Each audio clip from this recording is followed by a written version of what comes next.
Hey guys, Mike Rowland with the Rowland team here at Platinum Real Estate Professionals. And today I wanted to put together this video to go over just the step-by-steps that you should be taking when you're a first-time home buyer. I remember when I was a first-time home buyer, it was pretty scary, pretty intimidating, the thought of being a homeowner, not really knowing the steps to take. They don't really teach you in school what we need to do for home ownership. I didn't have at that time $150,000 just to put down on a house. I didn't know how loans worked. I didn't know anything. So it was really scary. And then I saw a coworker of mine who, made obviously around the same kind of money, and he bought a house. So I said, what are you doing? And he kind of directed me. And next thing you know, I was able to purchase a home too. So it's, I just wanted to kind of create this video to give you some tips as far as how you might be better prepared than I was. It all worked out in the long run, but I wish I would have known a little bit more. But I just want to give you a couple steps, first time home buyer guide mainly. So step one would be seeing a local lender. You can go to your bank if you'd like. A bank will give you a pre-qualification letter. That's really what we're going after.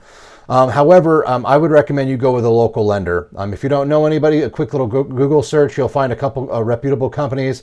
Ask a friend or family member that have purchased before. I'm sure they can recommend somebody, but you want to get with a lender first. The reason being is the lender is going to tell you, if you can qualify for any programs. As a first-time home buyer, you might be interested in seeing what down payment assistance grant looks like. So what a down payment assistance grant will do is it will give you the money for your down payment in a lot of cases, sometimes even enough to help cover closing costs. So it really limits your out-of-pocket expense.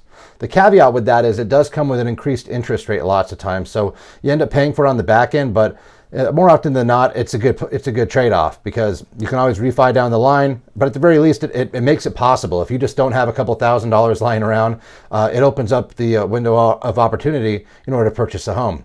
A lot of people, first-time homebuyers especially, they don't understand that this is an option. You may not have a lot in the bank, but if your credit score is decent, like 580, usually most lenders can work with 580, but 620, 640, that's the sweet spot. That's usually when you'll get a good interest rate as well.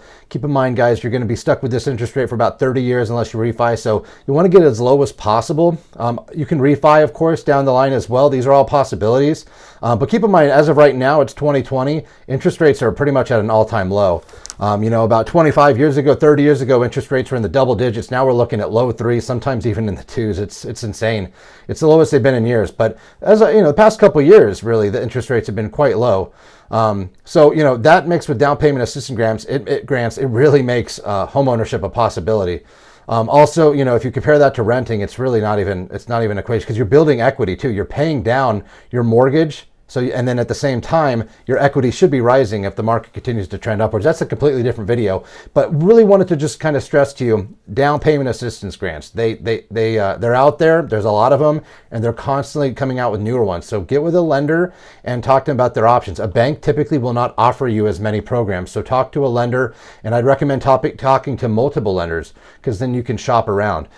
Sometimes a lender may only give you, a rate, and then if they find out you're shopping, they'll magically lower their rate, obviously because they want your business. So I always encourage, as a first-time home buyer, you want to shop around. Again, if you talk to a real estate agent, they usually have 2 or 3 different lenders that they would recommend you that do a good job, and then you can compare and contrast and figure out, which one's the best bet for you. And then also they tell you what number you qualify for. You don't want to be looking and falling in love with houses that are $500,000 if you only qualify for $200,000. So it kind of gives you a reality check and it lets you know what you qualify for. And not only what you qualify for, but what your monthly mortgage payment looks like. If you're only comfortable with $1,200, you need to know what that looks like as far as the purchase price goes.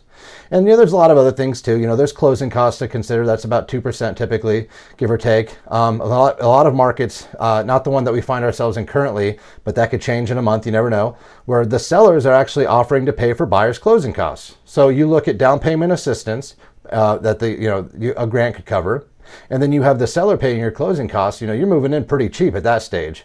So there are options. The first thing is just kind of getting with a lender and figuring out what your options might be. Once you have your pre-qualification amount, you should be ready for step 2, and that's getting on a search. This is where you can conduct on your own. Zillow, Realtor.com, Redfin, these are all options. Your best bet is to, again, approach a real estate agent. You can find one online, or I'm sure you probably know one. There's a lot of them out there. And just ask, hey, this is what I'm looking for in this area, this price range, this many bedrooms, bathrooms, 1-story, 2-story, HOA, no HOA, you name it. And they can send you everything that's available on the market within the MLS. This typically is going to be your best search because it comes in real time on the MLS. A lot of times, Zillow, Realtor.com, if you're conducting your search on those sites, they're not syndicated as much, so they're not going to get everything. Sometimes a real estate agent does not want his listings or her listings on third-party sites, so you'll only find them on the MLS. So your best bet typically, as far as just seeing every property that's out there, is hooking up with a real estate agent.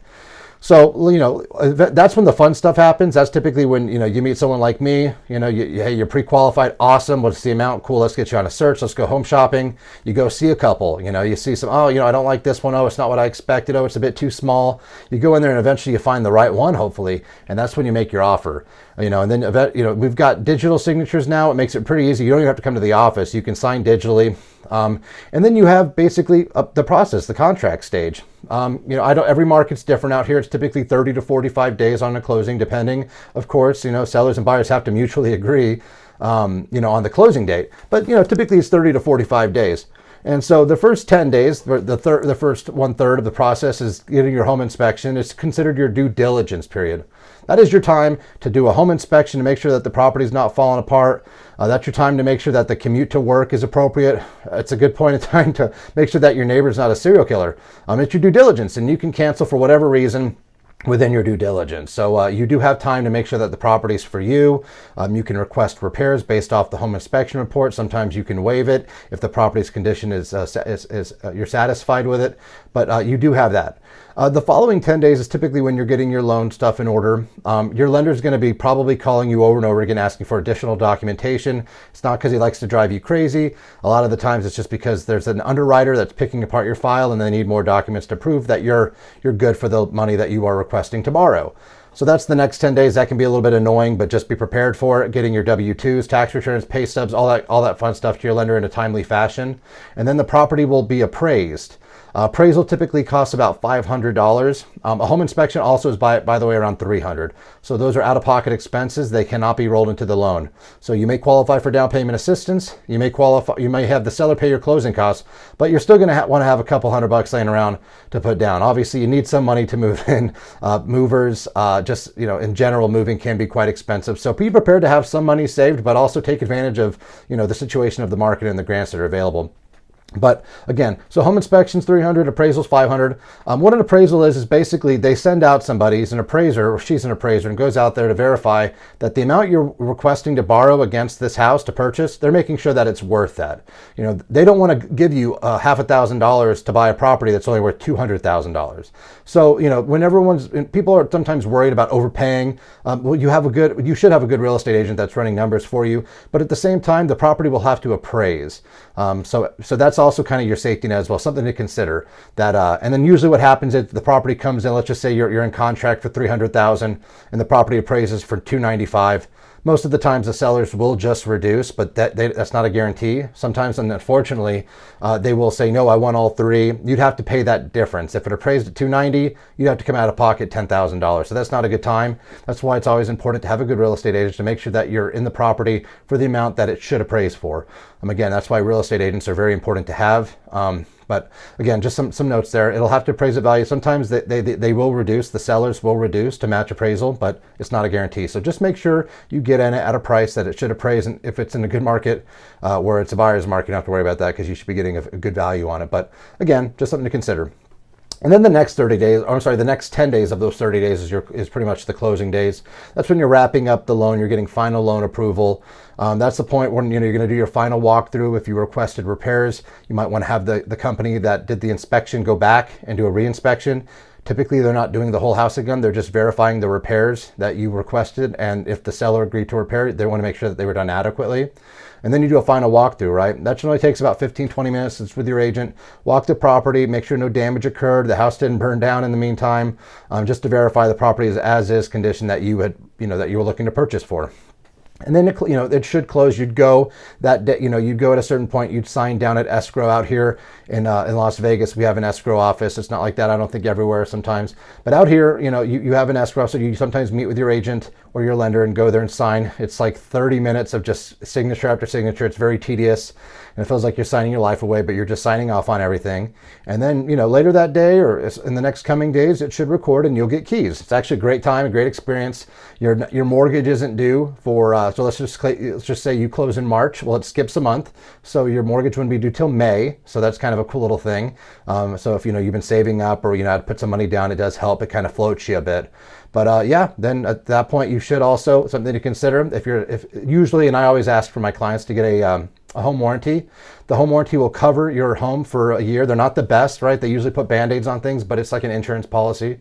So if your HVAC kicks out, your water heater explodes, instead of having to spend and shell out a couple $1,000s, they come in and they fix it for you. So, just a couple of different things. Then you'll also, your lender will guide you to get insurance for the house as well. This is all part of the process that I skipped over.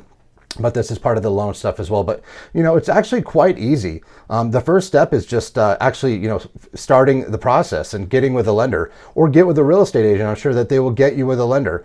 But you'd be surprised the fact that homeownership is very easily obtainable.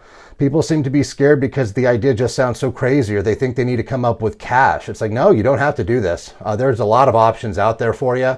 And get with a real estate agent. They can hold your hand and guide you. It's a very fun experience. It's very rewarding. And at the end, if you got a home that you can grow in and then build equity in, right, sell it, move up, trade in the value, it's a wonderful thing. And I've mentioned this in my videos before, but I think it's such an incredible statistic. The difference in net worth between somebody who owns a house and renting their whole life out, 41 times difference. The owner of the home has 41 times on average more net worth than the lifelong renter. That's insane to me. So guys, just something to consider. If you guys ever have any questions, obviously you can reach out to myself or my team. We're always here for you. We'd love to be a resource for you if you have any real estate questions out here in Vegas. But yeah, if you're outside of Vegas or you already have a real estate agent, reach out to them. Homeownership is a possibility and it's a wonderful thing. So I just wanted to go over this with you guys. This is kind of just a step-by-step process of buying a house. It's not too bad. It's a lot of fun. And yeah, good luck to everybody. Hopefully you'll be homeowners soon, and I'll see you out there. See you guys.